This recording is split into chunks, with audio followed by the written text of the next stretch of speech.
The week before Christmas began like any other. I was standing in the soft pre-dawn light of my kitchen, the familiar ritual of making coffee a quiet comfort in the silent house.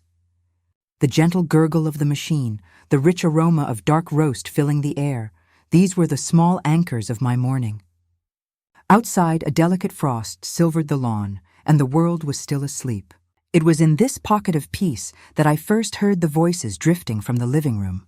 It was Amanda, my daughter. Her tone was light, almost musical, a casual, carefree cadence that one might use when discussing holiday plans or the merits of a new dress. It was the sound of a woman without a single worry in the world. I paused, my hand hovering over the sugar bowl. Something in that breezy tone, a certain dismissiveness that I couldn't quite place, made the fine hairs on my arms stand up. I moved slowly, my slippers whispering against the linoleum, careful not to make a sound as I crept closer to the doorway, my curiosity turning into a cold knot of apprehension in my stomach. Then, the words, sharp and clear, sliced through the morning quiet. Just leave all 8 grandkids with her to watch and that's it. She has nothing else to do anyway. We'll go to the hotel and enjoy ourselves in peace. The floor didn't just open up beneath my feet.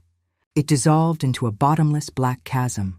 I stood there, paralyzed behind the thin partition of the door, the ceramic mug still clutched in my hand, its warmth a stark contrast to the glacial chill flooding my veins.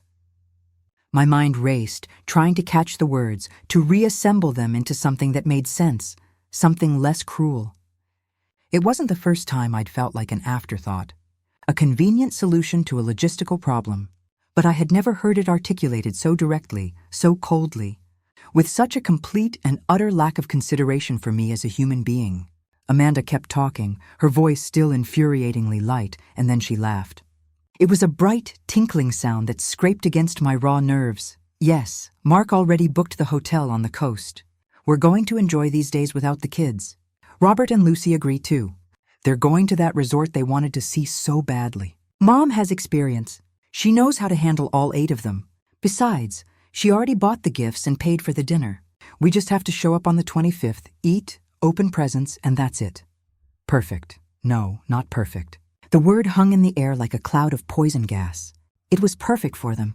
Perfect for Amanda and Mark, for Robert and Lucy. Perfect for everyone except for me. I carefully, silently, set the mug down on the kitchen counter, my fingers struggling to obey the command from my brain.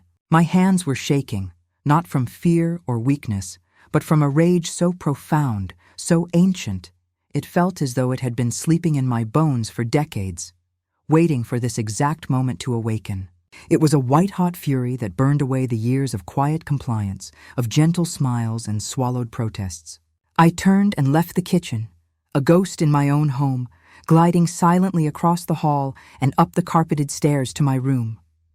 Each step felt impossibly heavy, as if I were wading through thick, viscous mud, the weight of a lifetime of self-negation pressing down on me. I closed my bedroom door behind me, the soft click of the latch sounding like a cell door locking into place. I sat on the edge of the bed, my posture ramrod straight, and stared at a point on the opposite wall, seeing nothing. There I was, Helen Anderson, 67 years old, a widow for 12 years, a loss that still felt like a phantom limb, an ache that sharpened in the lonely hours.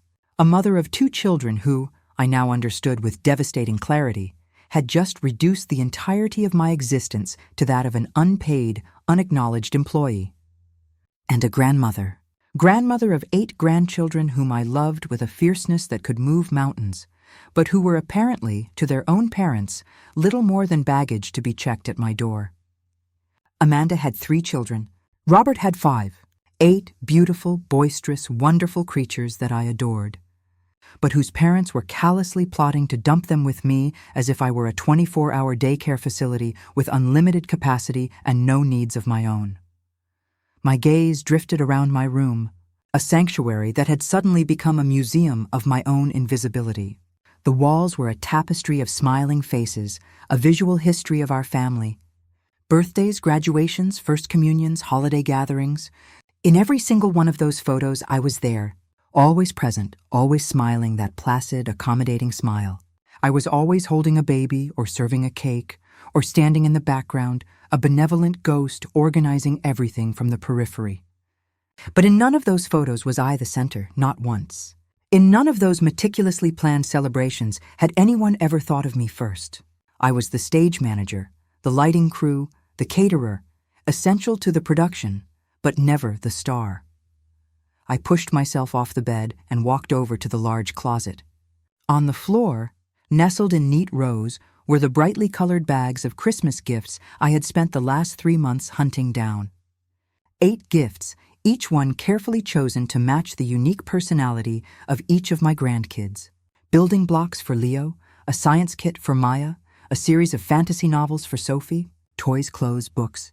I had spent over $1,200 in total, money that came from my modest pension, a sum that wasn't much but which I had always managed with painstaking care, stretching every dollar so that I could give them something special for Christmas, something to make their eyes light up. Next to the gifts lay the receipt from the supermarket, a long, flimsy piece of paper that represented another monument to my foolish generosity. I had prepaid for the entire Christmas dinner, a feast for 18 people. Turkey, ham, all the traditional side dishes, desserts, drinks. Another $900 that had come directly out of my pocket without anyone asking, without anyone offering to contribute. I just did it. Year after year, I just did it because I thought that's how you showed love. I thought that if I gave enough, if I was generous enough, if I made myself indispensable enough, then eventually I would get something back. A crumb of appreciation, a moment of recognition. How naive I had been.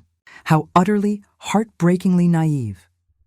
I sank back onto the bed, the mattress sighing under my weight, and I closed my eyes. The memories, unbidden, started to come in relentless waves, each one a fresh sting. Last Christmas, I had cooked for 2 solid days, my feet aching, my back screaming in protest. Amanda and Mark had arrived late, looking rushed and distracted. They ate quickly, barely tasting the food I'd poured my heart into, and left early because they had a party with friends. A more important party. Robert and Lucy did the same, a whirlwind of brief pleasantries and hasty goodbyes. The kids, all 8 of them, stayed with me until well after midnight. I bathed them one by one, put them to sleep on the air mattresses I had set up in the living room, and I stayed awake, watching over their peaceful, sleeping forms while their parents were off somewhere, toasting to their own freedom, their own lives. Christmas 2 years ago had been a carbon copy. I prepared everything, they consumed it, and at the end of the long, exhausting day, I was left alone in the wreckage, picking up discarded wrapping paper and sticky, dirty plates, the echo of silence roaring in my ears. And so it went, year after year. Birthdays, graduation parties, celebrations of every kind. I was always the one in the kitchen, the one cleaning up the mess, the one watching the children while everyone else laughed and socialized and had fun. But my birthday. My birthday. On that day, the phone remained silent. The doorbell never rang. Last year, Amanda had called me 3 days later, her voice a caricature of apology. "Oh my God, Mom, I'm so sorry." I totally forgot. It completely slipped my mind. Robert hadn't even called. There was no cake unless I baked it myself. There was no dinner unless I cooked it for one. There was nothing. Just a belated text message from Amanda that said, "Sorry, Mom, you know how it is with the kids." And I did. I knew exactly how it was. I knew that their lives were full and busy and important, and mine, apparently, was not. I opened my eyes and looked at the pile of gift bags again. Something inside me, a support beam I didn't even know was there, finally fractured. It wasn't a dramatic, shattering break. There was no scream, no uncontrolled sob. It was something much deeper, much quieter. It was the silent, clean fracture of a woman who had finally, after 67 years, understood that she had been living for everyone but herself. With a newfound resolve that felt foreign and exhilarating, I stood up and walked to the phone on my nightstand. I scrolled through my contacts, my thumb moving with purpose until I found the name, Paula Smith, my friend for 30 years. Paula, my steadfast, no-nonsense friend, had invited me the week before to spend Christmas with her in a small, quiet town near the beach. I had, of course, turned down the invitation. I couldn't possibly go. I had to be with my family. I dialed her number. It rang 3 times, each ring a drumbeat of my own liberation before she answered. "Helen!" What a surprise! How are you? Paula, I said, and my voice came out firmer, clearer than I had expected. Is your invitation for Christmas still open? There was a brief, pregnant pause on the other end of the line. Then Paula's warm, knowing voice answered, Of course it is, honey. Always. What happened? Nothing, I lied. Or maybe it wasn't a lie at all. Maybe for the first time in a very long time, something was finally happening. Something important. I just decided that this year, I want to do things differently. That sounds perfect, she said, and I could hear the smile in her voice. We'll leave on the morning of the 23rd. I was planning to go to that little town on the coast where everything is quiet. No pressure, just rest and the ocean. That, I said, a genuine smile touching my own lips for the first time that day. Sounds exactly like what I need. We hung up, and I stared at the phone in my hand. Something profound had shifted inside me. I didn't know exactly what, but I could feel it in my very core. It was as if, after years of carrying an invisible, crushing weight, someone had finally given me permission to set it down. I went back downstairs to the kitchen. Amanda was long gone, of course. She had probably left without even bothering to say goodbye. A small, thoughtless habit that was part of a much larger, more corrosive pattern. I picked up a notebook and a pen from the small desk in the corner. I started writing a list. It wasn't a shopping list or a to-do list for a phantom Christmas dinner. It was a list of things I was going to cancel. I sat there in the quiet kitchen, the notebook open in front of me. The pen in my hand felt heavier than usual, weighted with significance. Outside, the pale December sun was beginning its slow descent behind the neighboring buildings, painting the sky in melancholic shades of orange and gray. Inside me, something dark was also beginning to move, not an emotion, but a decision, hardening like concrete. I wrote the first line, cancel supermarket order. $900 that would go back into my account. $900 that I had painstakingly saved, calculating every penny of my pension to give them a lavish dinner. A dinner they wouldn't even truly appreciate, a meal they saw as their due. I wrote the second line, return gifts. $1,200 more. Money I had saved for months, depriving myself of small pleasures, of things I needed, just so I could see my grandchildren's faces light up when they opened their presents.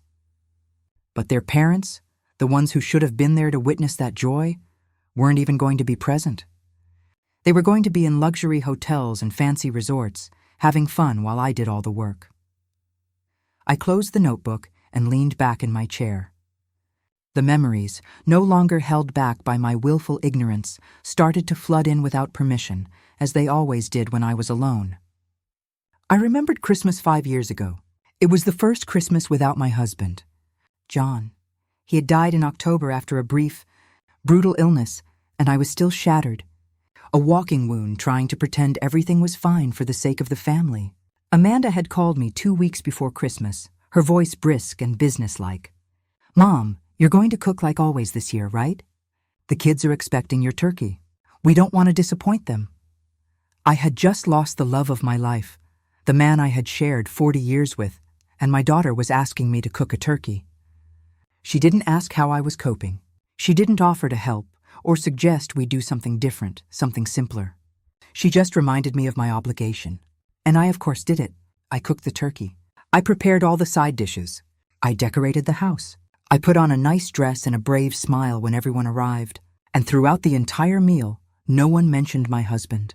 No one raised a glass to his memory. It was as if he had never existed, as if his absence was an inconvenience to be ignored. They ate, they opened their presents, and they left.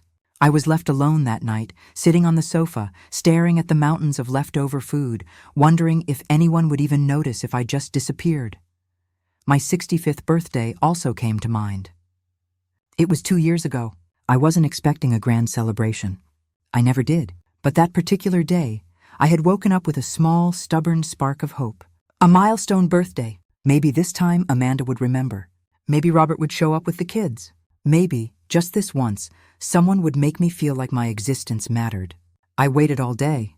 I made a fresh pot of coffee in case someone came. I even baked a small cake for myself, feeling utterly ridiculous as I did it. The hours ticked by.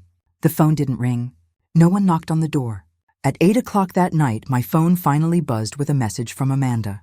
"Sorry, Mom, the day just flew by. Happy belated birthday." Robert didn't even write.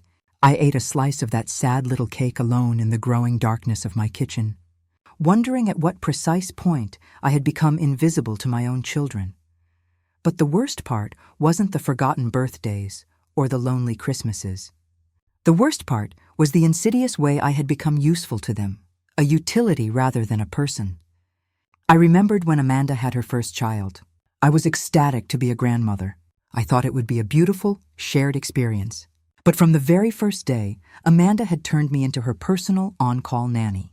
"Mom, come watch the baby. I need to sleep." "Mom, can you keep him tonight?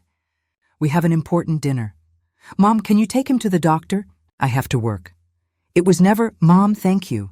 It was never, "Mom, how are you feeling?" It was always, "Mom, I need you to do this." And I did it. Of course I did. Because I thought that's how it worked. I thought that if I made myself indispensable, if I solved all their problems, then eventually they would see me. They would value me. They would love me in the way I desperately needed to be loved. But it didn't work like that. The more I gave, the more they asked. The more I did, the more they expected. I became a resource, not a person. A solution, not a mother. Robert was no different. When he and Lucy had their first child, the story repeated itself with sickening familiarity. Midnight calls because the baby wouldn't stop crying, and they were at their wits' end. Entire weekends watching their children because they needed time for themselves. They never paid me. They never truly thanked me. They just assumed I would always be there, perpetually available, with no life, no needs, no desires of my own. And the saddest part, the part that twisted like a knife in my gut, was that I had let it happen. I had trained my children to treat me this way.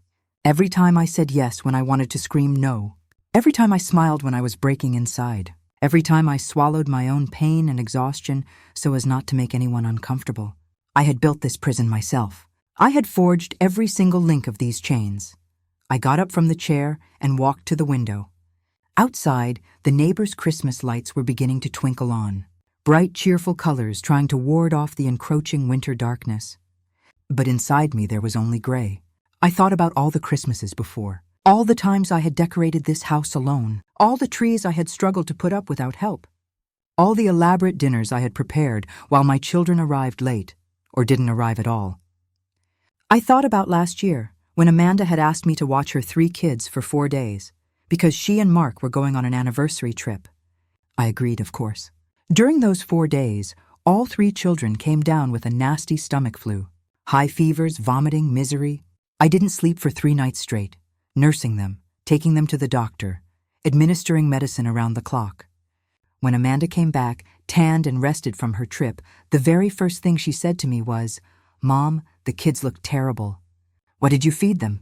She didn't ask how I was. She didn't thank me for staying up all night. She blamed me, and I, as always, said nothing. I just lowered my head and apologized. I also remembered when Robert had asked to borrow money 2 years ago. He needed to pay off a debt and assured me he would pay me back in 3 months. It was $2,000, almost everything I had in my emergency savings. I gave him the money without a second thought. 3 months passed, then 6, then a year. He never paid me back. When I finally gathered the courage to gently ask him about it, he looked at me as if I were the selfish one. "Mom, I'm in a tough spot right now. I can't give you that money. I thought you gave it to me as a gift. You're my mother. You're supposed to help me without expecting anything in return." I had been speechless because he was right about one thing. I had always given without expecting anything in return. But that didn't mean it didn't hurt. That didn't mean it didn't make me feel utterly, completely used. I went back to the table and opened the notebook again. I started writing a different kind of list. It wasn't a list of things to cancel. It was a list of all the times I had been invisible. My 63rd birthday, no one came. Mother's Day last year, a generic text message. Christmas 3 years ago, cooked for 15 people and no one stayed to help me clean. The time I was in the hospital for a kidney infection. Amanda said she couldn't visit because she had a yoga class. The time I sold my own mother's jewelry to help Robert start his business. He never even said, "Thank you." The list grew, page after page, a litany of slights and dismissals. Years and years of moments when I had been treated as secondary, as someone whose existence only mattered when it was convenient for others. When I finally finished writing, I looked at the pages filled with my steady black ink, and I realized something profound. I had ceased to exist for them as a person a long, long time ago. I had become a function, a service. I was no longer Helen, the woman who had dreams and desires and needs. I was just Mom, the problem solver. Grandma, the caregiver. Her, the one who is always available. I closed the notebook forcefully. The sharp sound echoed in the empty kitchen. Something inside me hardened in that moment. It wasn't hate. It wasn't a desire for revenge. It was something much simpler and far more powerful. It was the decision to never, ever disappear again. I couldn't sleep that night. I lay awake, staring at the shifting shadows on the ceiling, listening to the profound silence of the house. It was a silence I knew all too well, the same silence that had been my constant companion for the last 12 years, ever since John died and left me alone in this world. But I wasn't really alone, was I? I had 2 children. I had 8 grandchildren. I had a family, or at least that's what I had told myself. That's what I had believed for so very long. I finally gave up on sleep around 3 in the morning and went downstairs to the living room. I switched on a small lamp, casting a warm, gentle glow over the room, and sat on the sofa. Directly in front of me, dominating the wall, was the large family portrait we had taken 4 years ago. We were all there. Amanda with Mark and their 3 kids, Robert with Lucy and their 5, and me, positioned in the center, smiling my practiced, pleasant smile. But as I looked at that photo, truly looked at it for the first time, something hit me with the force of a physical blow. I wasn't really in the center. I was in the back row, almost hidden behind everyone else, as if the photographer had instinctively decided my presence wasn't important enough to highlight. I got up and moved closer to the photo, my breath fogging the glass slightly. I examined it more carefully. Amanda was at the forefront, perfectly made up, her smile radiant and confident. Robert was next to her, wearing that self-assured look he always had. The children were beautiful, scattered around them like jewels, full of life. Mark and Lucy were posed artfully, as if they were in a magazine shoot. And then there was me. I was tucked away in the back, small, slightly out of focus, almost invisible. I remembered the day we took that photo. It had been Amanda's idea. "Mom, we need a professional family photo, something we can frame and put in the living room." I had been excited. I thought it would be a wonderful memory, a moment where we would all be captured together, united. But when we arrived at the studio, the photographer began arranging everyone. He put Amanda and Robert in the front.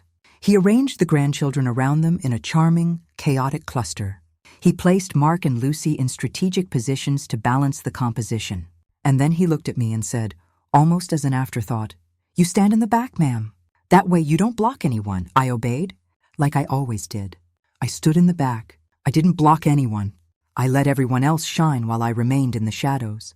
Amanda had reviewed the proofs and was thrilled. "It looks beautiful, Mom. You look perfect back there. Perfect back there." Those words now burned me like acid. I moved away from the portrait and walked to the other side of the living room, where a small bookshelf held more photos in an assortment of frames. Photos of birthdays, graduations, holidays. I started to look at them one by one. In the photo from Amanda's university graduation, I wasn't there at all. She had told me there were only enough tickets for her husband and kids. "You understand, Mom, space is limited," I understood. I always understood. In the photo from Robert's first child's baptism, I was cut in half. Someone had decided the important part of the photo was the baby and the parents. My face was unceremoniously split by the edge of the silver frame. In the Christmas photo from 3 years ago, I was visible through the doorway to the kitchen, a blurry figure serving food. I wasn't at the table with them. I wasn't making a toast. I was working as always. I kept looking. Photo after photo, frame after frame, and in all of them the story was the same. I was absent, cut off, out of focus, or simply in the background, doing something useful. I was never the center. I was never the protagonist. I was always the accessory. I sat on the sofa again, pulling an old leather-bound album from the bottom shelf. It was an album from when my children were little. Photos of Amanda at 5 and Robert at 7. Photos of birthday parties with homemade cakes, of beach vacations in our rusty station wagon, of long, lazy afternoons in the park. In all of those photos, I was present, smiling, hugging them, kissing them, being their mom. My heart ached with a terrible question. At what point did I stop being their mom and become their servant? I remembered a specific moment. Amanda was 16. She had come home from school furious and heartbroken because a friend had betrayed her. I was in the middle of cooking dinner, but I dropped everything to listen to her. I sat with her at the kitchen table for 2 hours, drying her tears, offering advice, making her laugh through her sadness. At the end of it, she hugged me tightly and said, "Thanks, Mom. You're the best. You're always there when I need you. You're always there when I need you." That phrase, which had felt like a blessing then, now revealed itself as a curse. Because I realized that's exactly what I was to them, someone who was simply there when they were needed. Not someone who existed on her own, with her own needs and feelings. Just someone available to solve their problems. With Robert, it had been the same. I remembered when he was 20 and going through a devastating breakup. He came to my house in the middle of the night, utterly distraught. I stayed up with him until dawn. I made him tea. I held him while he cried. I told him everything was going to be okay. He told me, "I don't know what I'd do without you, Mom. You always know how to fix things. You always know how to fix things." Another curse disguised as a compliment. Because that's what I did. I fixed things. I solved problems. I was available. And somewhere along that long, weary road, I had stopped being a person and become a tool. I closed the album and set it aside. My hands were shaking, not from the late-night chill, but from a lifetime of contained rage.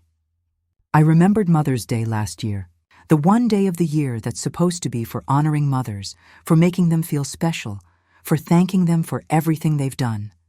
Amanda sent me a text message at 11 in the morning. "Happy Mother's Day, Mom. We love you so much," with a single heart emoji at the end. That was it. A generic, low-effort message she probably sent from her bed without a second thought. Robert called me at 3 in the afternoon. "Hi, Mom. Happy Mother's Day. Hey, listen, can you watch the kids next weekend? Lucy and I need to go out." Not even on Mother's Day could I just be the mother. I still had to be the nanny. I told them yes, like always, and I spent that day alone, cooking for myself, pretending I didn't care. But I did care. God, how I cared. I pushed myself up from the sofa and walked to the window again. Outside, the street was deserted. The neighbors' Christmas lights were still on, twinkling bravely in the oppressive darkness. Green, red, gold, colors that promised joy, colors that lied. I thought about all the times I had put up those same lights in my own house, standing on a wobbly ladder by myself. All the times I had decorated the tree alone. All the times I had tried to create a warm, welcoming atmosphere for my family. And what had I gotten in return? Nothing. Absolutely nothing. I remembered the year I got sick. It was 3 years ago. A nasty bout of pneumonia that left me bedridden for 2 weeks. The doctor told me I needed complete rest and that someone should be taking care of me. I called Amanda. "Oh, Mom, I can't. The kids have activities all week and Mark is swamped with work. But I can send you some soup." How does that sound? She never sent the soup. I called Robert. "Mom, this week is just complicated. Lucy has an important event and I have back-to-back meetings. But I'll call you later, okay?" He didn't call.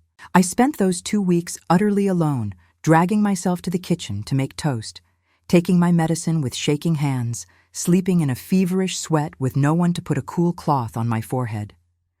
And when I finally recovered and was available to them again, no one asked how I had been. They just went back to calling when they needed something. "Mom, can you watch the kids?" "Mom, can you lend me money?" "Mom, I need you to come help me with this." Always needing, never giving. I moved away from the window and went back to the sofa. I picked up my phone and opened the photo gallery. I started looking at recent photos, the ones Amanda and Robert posted on their social media accounts. There they were, smiling, happy, living their perfect lives, posing in elegant restaurants, on sun-drenched trips to the beach, at boisterous parties with friends. And in none of those photos did I appear, because I wasn't part of their perfect lives. I was part of their obligations, their burdens, the things they had to tolerate but not celebrate. I kept scrolling. I found a photo from 6 months ago. It was Mark's birthday. Amanda had organized a huge, lavish party. There was catered food, a live band, elaborate decorations. Everyone looked blissfully happy. I wasn't invited. I found out about the party days later when I saw the photos online. When I asked Amanda why she hadn't invited me, she said with a dismissive wave of her hand, "Oh, Mom, it was an adult party. I thought you'd be bored. Besides, it was all very last minute." Last minute. It had been planned for weeks.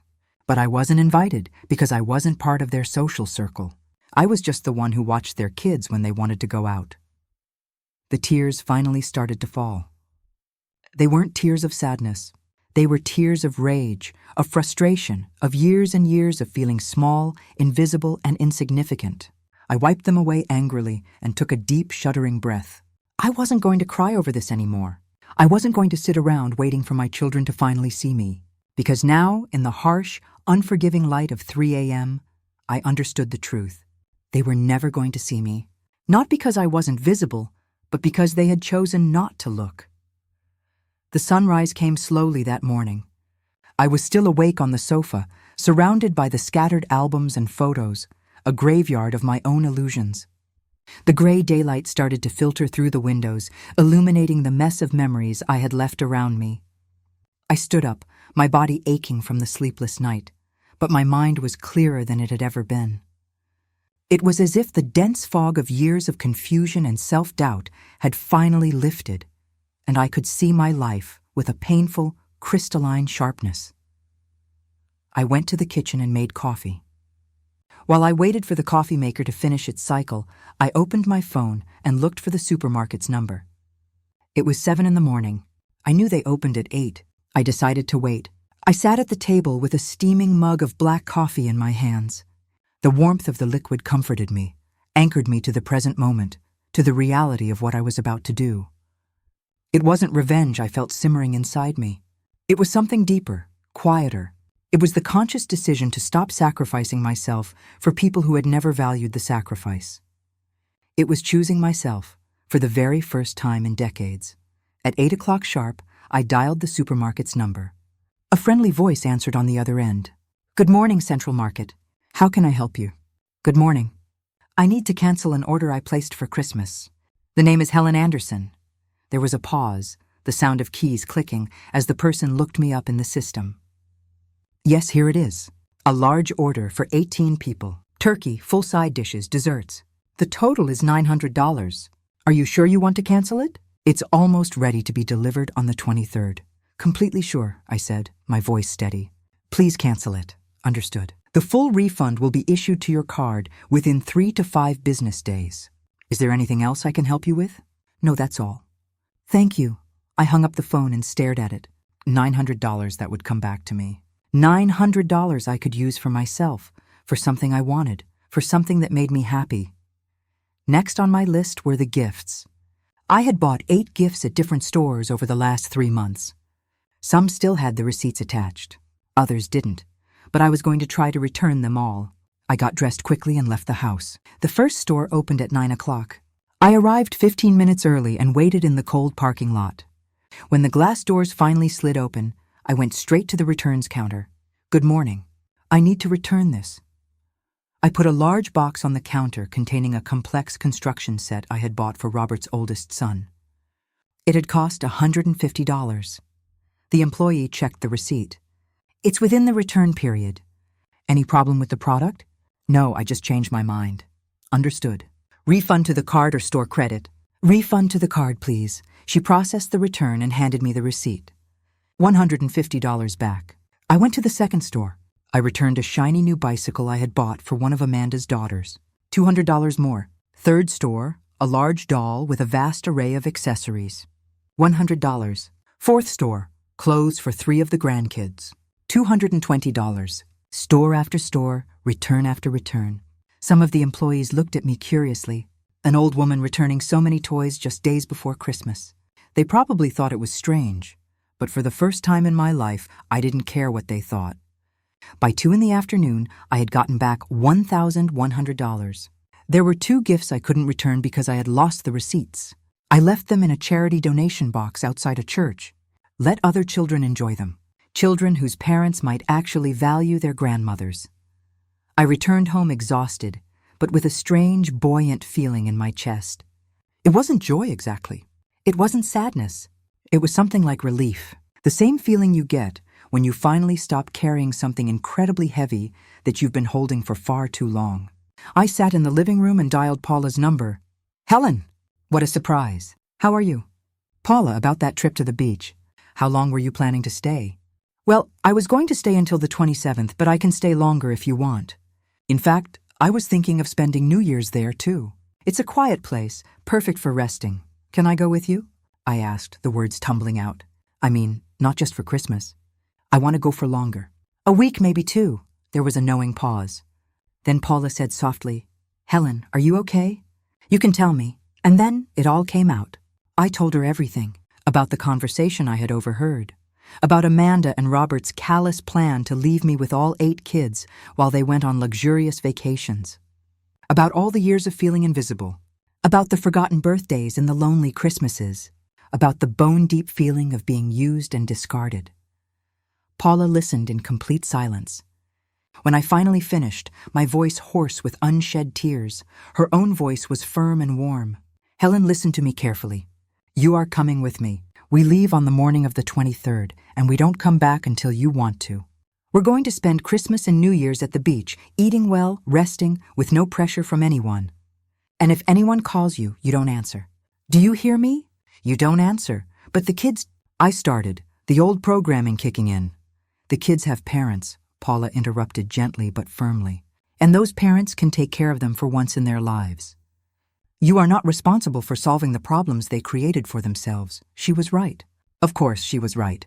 But decades of conditioning don't just disappear with one conversation. "I'm scared, Paula. Scared of what they'll say, of what they'll think. And what about what you think? What about what you feel, Helen? You've spent your whole life worrying about what others feel. It's time someone worried about you. And if no one else is going to do it, then you have to do it for yourself." We hung up after agreeing on the details of the trip. Paula would pick me up on the 23rd at 8 in the morning. We would only bring what was necessary: comfortable clothes, swimsuits, books. No stress, no obligations. The next few days were strange. Amanda called twice to confirm that everything was ready for Christmas. I answered evasively, "Yes, Amanda. Everything is under control." I wasn't exactly lying. Everything was under control. My control, not hers. Robert sent a message. "Mom, we're dropping the kids off with you on the 24th at 10 a.m. We'll be back on the 26th at night. Thanks for doing this." I didn't reply. I just left the message on read. On the night of December 22nd, I started to pack. I took a small suitcase out of the closet and put it on the bed.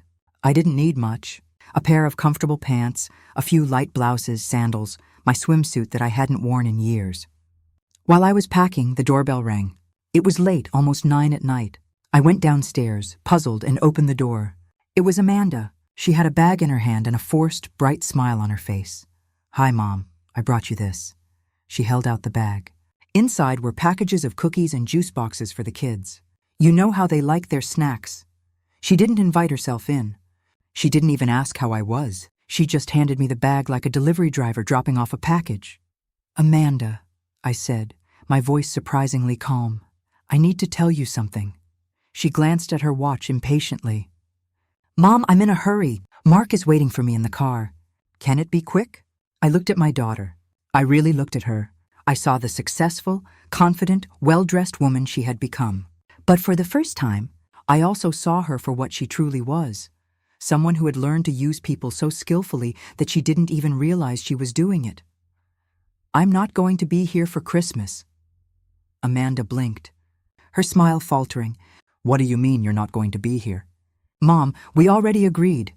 "What you agreed," I corrected her gently. "I didn't agree to anything.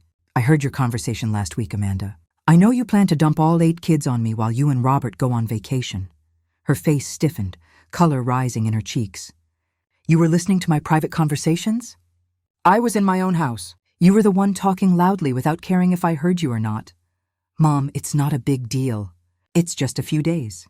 The kids adore you." "It's not a big deal," I repeated slowly, letting the words hang in the cold night air between us. "It's not a big deal to use me as a free babysitter. It's not a big deal to assume I have no life of my own. It's not a big deal that you never ever ask me what I want. What are you talking about? We've always included you. Included me? Amanda, I wasn't invited to Mark's birthday party. I wasn't invited to your anniversary celebration last year. The only time you include me is when you need something from me. You're exaggerating.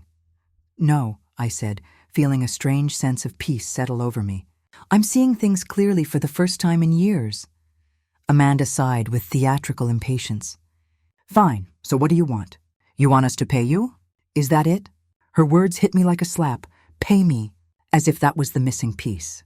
As if the problem was money, and not the absolute crushing lack of respect and love. I don't want your money, Amanda. I want you to see me. I want you to value me. But I've finally realized that's never going to happen, so I've decided to do something different this year. What? I'm going on a trip. I'm leaving tomorrow morning, and I'm not coming back until after New Year's. The silence that followed my words was so thick, I felt like I could touch it. Amanda stared at me as if I had just started speaking in an unknown language. Her mouth opened and closed several times before she finally found her voice. What do you mean you're going on a trip? Mom, you can't be serious. I am completely serious, but everything is already planned. The kids are expecting to come here. We already told them they'd spend Christmas with Grandma. Then you'll have to change your plans, just like I changed mine. Amanda took a step back, as if my words were a physical force pushing her away. You can't do this to us. It's Christmas. It's family time. Family time, I repeated, a bitter irony lacing the words. But I don't really count as family, do I? I only count as the one who solves everyone's problems. You're being ridiculous. Of course you're family. When was the last time you invited me to do something that didn't involve watching your kids? She opened her mouth to answer, but nothing came out. I watched her search her memory, her brow furrowed in concentration, trying to find a single example. She couldn't find one. Exactly, I said softly. You can't remember because it hasn't happened. I only exist to you when you need me. Mom, you're misinterpreting everything. We've been busy, it's true, but that doesn't mean we don't love you. Love without actions is just empty words, Amanda. Her face started to turn a blotchy red. I recognized that expression. It was the same one she made when she was a child and didn't get her way. So what are we supposed to do with the kids? Robert and I already paid for the hotels. We already made the reservations. We can't just cancel everything. That's not my problem. Not your problem. They're your grandchildren. Yes, they're my grandchildren. But they are your children. Your responsibility, not mine. Amanda shook her head in disbelief. I don't recognize you. This isn't you. You're right. This isn't the woman you've known all your life. That woman let you walk all over her. This new version has decided that enough is enough. And you're really going to do this? You're going to ruin your grandchildren's Christmas just to make a point? Her words were expertly crafted, designed to pierce my armor and make me feel guilty. And for a fleeting moment, they worked. I felt the familiar pang in my chest, the ingrained urge to back down, to say I was exaggerating, to go back to my usual role as the family peacekeeper. But then I remembered the conversation I'd heard. Just leave all 8 grandkids with her to watch, and that's it. I remembered all the forgotten birthdays, all the lonely nights, all the moments I had been invisible to my own family. I'm not ruining anything, I said, my voice firm. You ruined the respect you should have had for me years ago. I'm just picking up what's left of my dignity. This is pure selfishness. Dad would be so disappointed in you. That was the final straw, mentioning my dead husband, using his memory as a weapon against me. Don't you dare, I said, and my voice came out harsher than I intended, a low growl of warning. Don't you dare talk about your father. He never treated me the way you do. He valued me. He saw me. He truly loved me. And we love you too. No, you use me. There's a difference. Amanda pulled her phone out of her pocket. I'm calling Robert. He'll talk to you. This is insane. Call him if you want. My decision isn't going to change. She dialed while glaring at me, then put the call on speaker. Robert, you're on speaker. I'm with Mom and she just told me she's not going to be here for Christmas, that she's going on a trip. Tell her this is absurd. I heard Robert's voice, tinny and annoyed, on the other end. What, Mom, is that true? Yes, Robert, it's true. But why? Did something happen? A lot of things happened, over many, many years. And I finally decided I deserve better than to be treated like your employee. Nobody treats you like an employee. You're our mother. When was my last birthday, Robert? Silence, I'll tell you. It was August 15th, 4 months ago. You didn't call. You didn't write. You didn't visit, nothing. Mom, I was busy with... You're always busy. Everyone is always busy. Except when you need me for something. Then you always find the time. This isn't fair, Amanda chimed in, her voice shrill. You're punishing us for something we didn't even know was bothering you. It bothered me because you never stopped to ask. You never once cared how I felt. You only cared about what I could do for you. Robert spoke again, his tone shifting from confusion to irritation. Mom, we can talk about this after Christmas, but right now we need you to be available. Be available, I finished for him. That's the word you're looking for. You need me to be available. Well, guess what? I'm not available anymore. So what are we going to do? Robert's voice sounded more panicked now. You're going to do what all parents do. You're going to take care of your own children.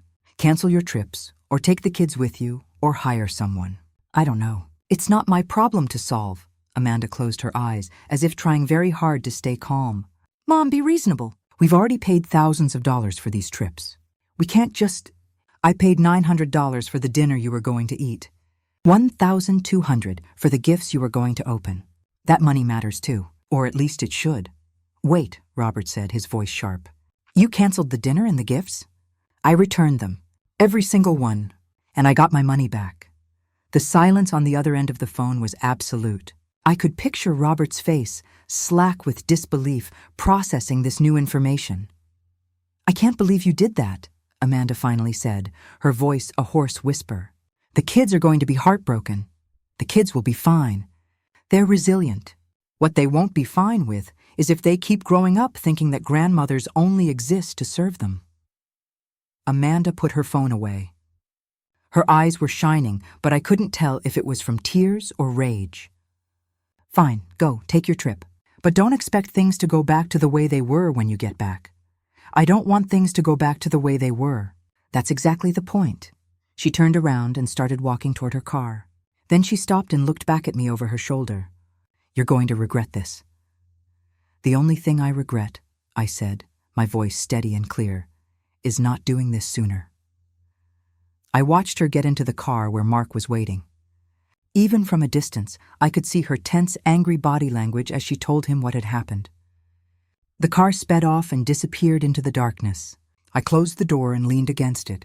My hands were shaking. My heart was pounding like a drum against my ribs. But I didn't feel bad. I felt liberated. I went up to my room and continued packing. I folded each piece of clothing carefully, thinking about the beach, the sun, about conversations without pressure or expectation. I packed my swimsuit, the one I had bought 3 years ago and never worn because there was never time for me.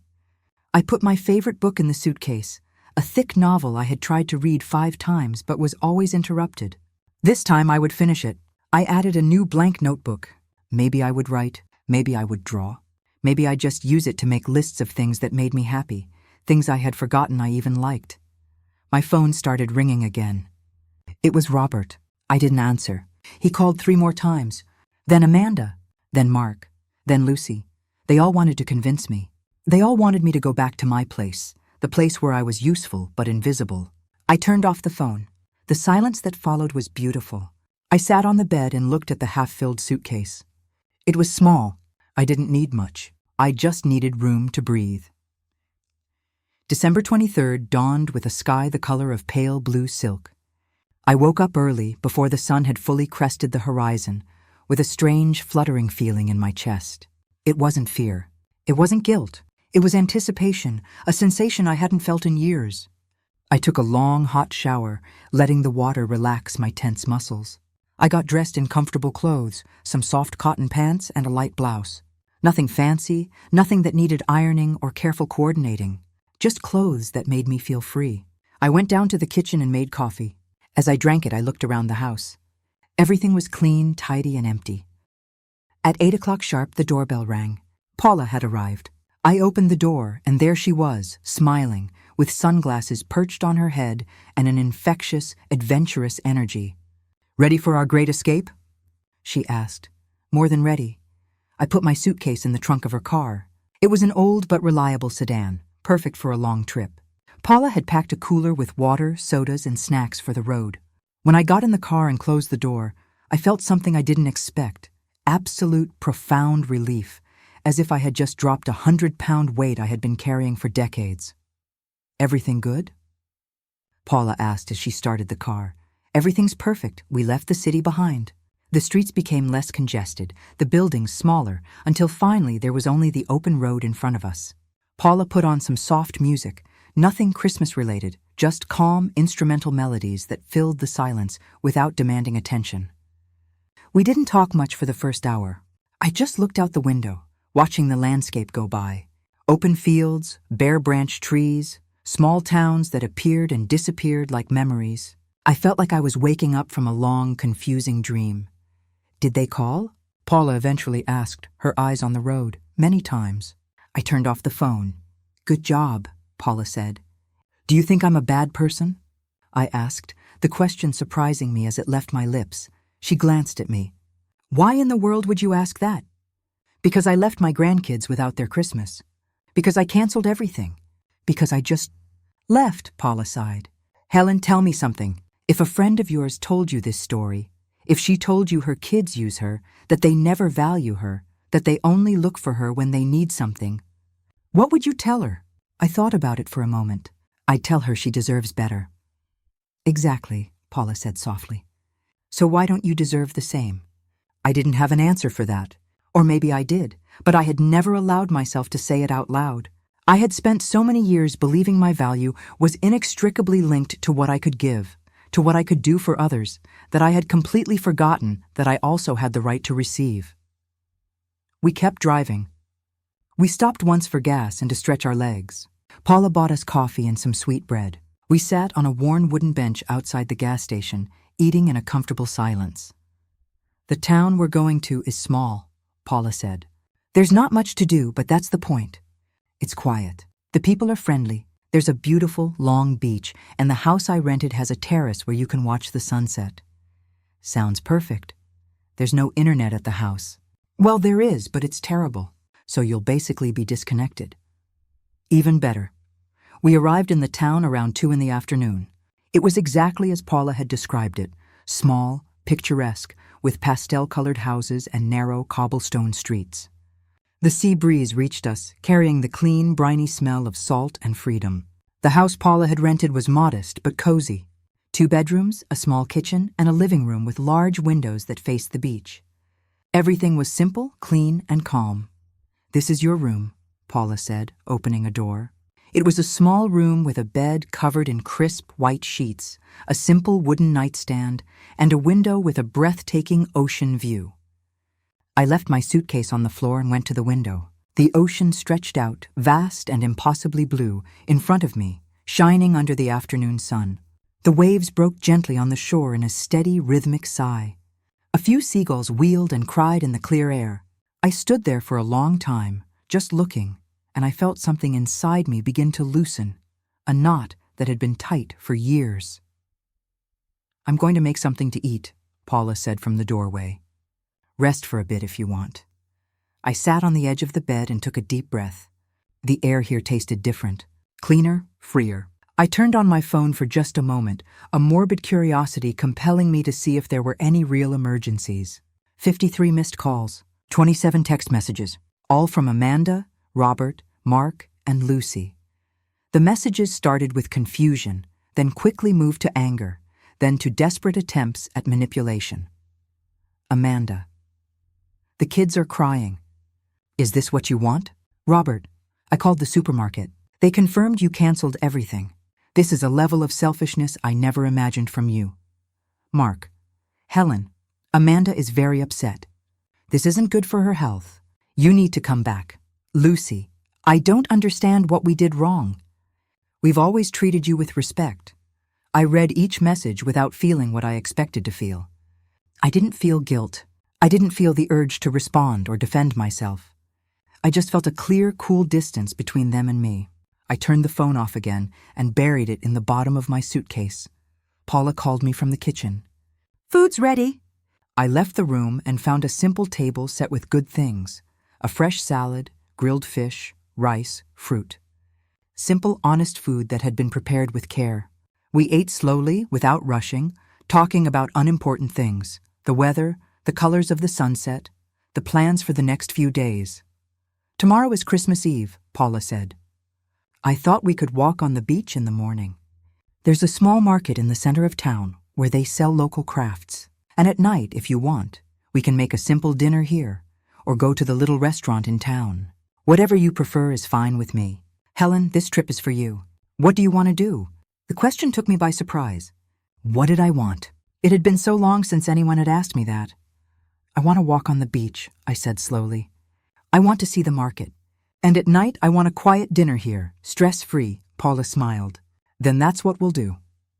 That afternoon, we walked on the beach as the sun was beginning to set, painting the sky in fiery shades of orange and pink. I took off my shoes and let the cool water wash over my feet.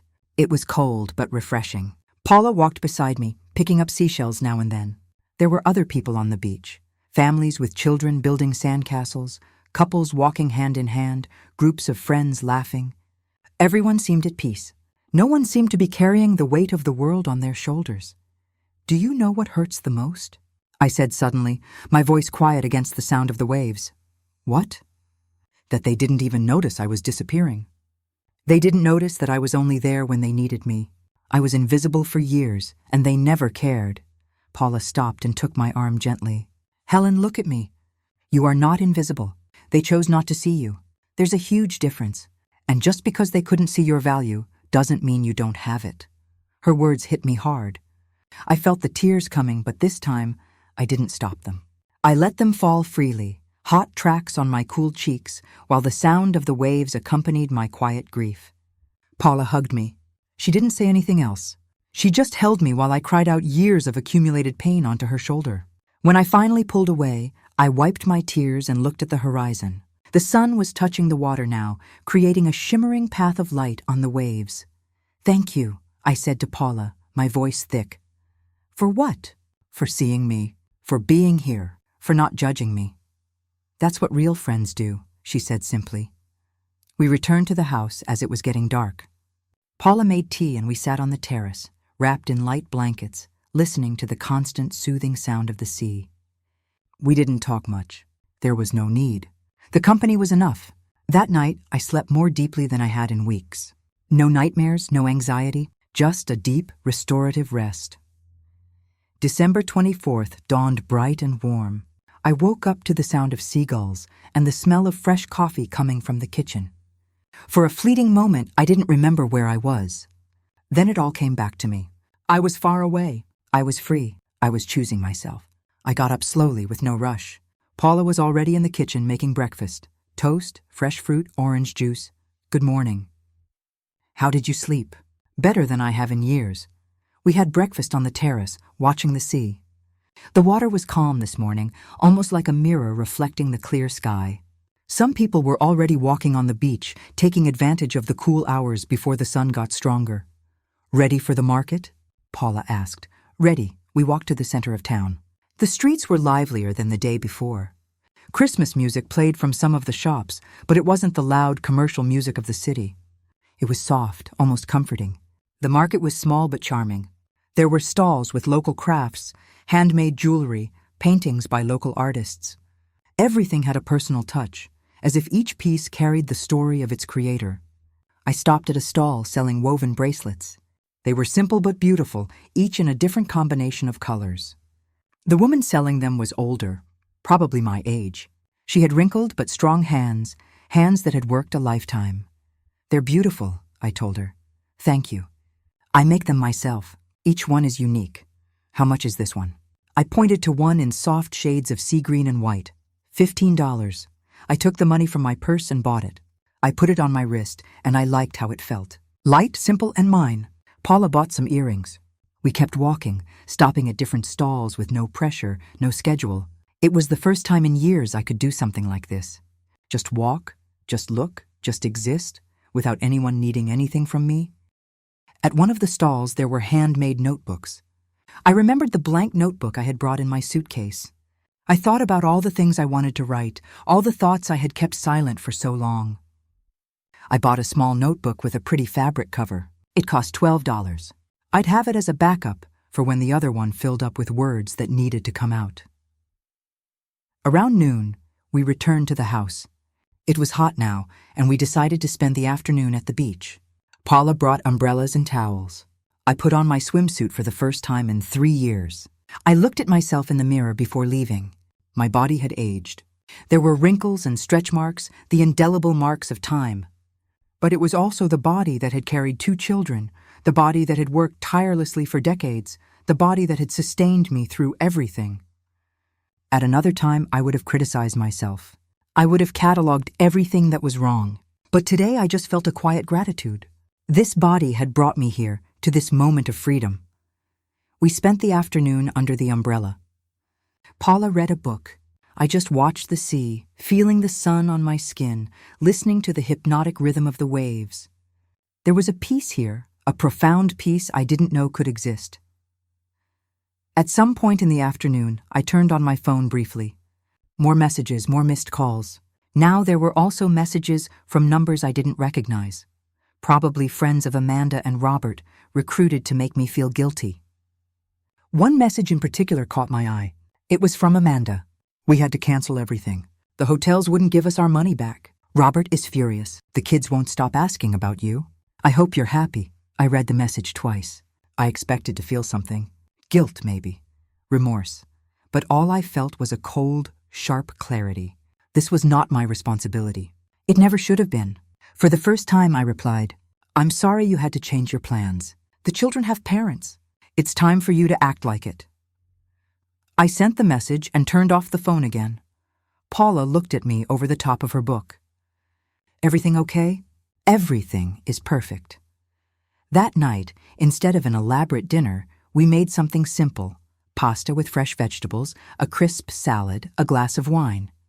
We ate on the terrace as the sun dipped below the horizon, turning the sky a magnificent violet. "Merry Christmas Eve," Paula said, raising her glass. "Merry Christmas Eve," I replied. We toasted, and the sound of the glasses clinking was soft and clear. There were no fireworks, no expensive gifts, no underlying stress. Just 2 friends sharing a quiet dinner by the sea. "You know what's strangest?" I said after a while. "What?" "That I don't miss anything. I don't miss anything I left behind."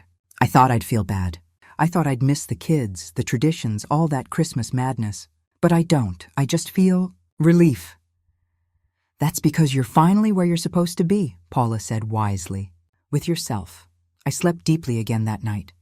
I dreamed of the sea, of walking on the beach with no destination, of having time for everything and being in a hurry for nothing. Christmas Day dawned just as beautiful. Paula and I had a late breakfast. No alarms, no obligations. Then we went for a long walk on a trail that bordered the coast. The scenery was breathtaking: rugged rocks, wild vegetation, the endless sea stretching out to the horizon. In the afternoon, we decided to go to the restaurant in town. It was a small, family-run place. There were other people there also spending Christmas quietly. An elderly couple, a group of friends. Everyone seemed happy, relaxed. We ordered fresh fish and a bottle of chilled white wine. The food was delicious, prepared with care and love. It wasn't an elaborate 15-course dinner. It was simple, but it had something the dinners I used to prepare never had. I could enjoy it without worrying about serving anyone else. As we were eating, my phone started vibrating in my purse. I ignored it. It kept vibrating. Paula looked at me. "Are you going to answer?" "No," but the vibration continued, insistent, annoying. Finally, I took the phone out. It was Amanda, calling over and over again. I sighed and answered, "Yes?" "Mom." Her voice sounded different, controlled but taut as a wire. "We need to talk. I'm busy." "You're busy?" she repeated, in a tone I couldn't quite decipher. "It's Christmas Day and you're busy." "That's right. Robert and I are coming to your house tomorrow. We need to resolve this." "There's nothing to resolve, Amanda. I've already made my decision." "You can't just leave and pretend you don't have responsibilities. My only responsibilities are to myself now. You are adults. You have to learn to manage your own lives. And the kids, it's not their fault. The kids aren't at fault for anything. But it's not my job to raise them either. I already raised my children. Now it's your turn." "I don't recognize you." Well, that's because the woman you knew no longer exists. She got tired of being invisible. There was a long pause. Then Amanda spoke in a lower, almost threatening voice. Fine, if this is what you want, perfect. But don't expect us to look for you when you get back. Don't expect us to include you in anything. You made your decision. Now live with the consequences.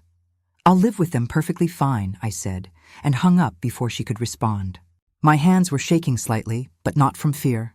It was from something that felt like liberation. Paula was watching me from across the table. How do you feel? Free. That night, back at the house, I sat on the terrace with the notebook I had bought at the market. I opened it to the first page and started to write.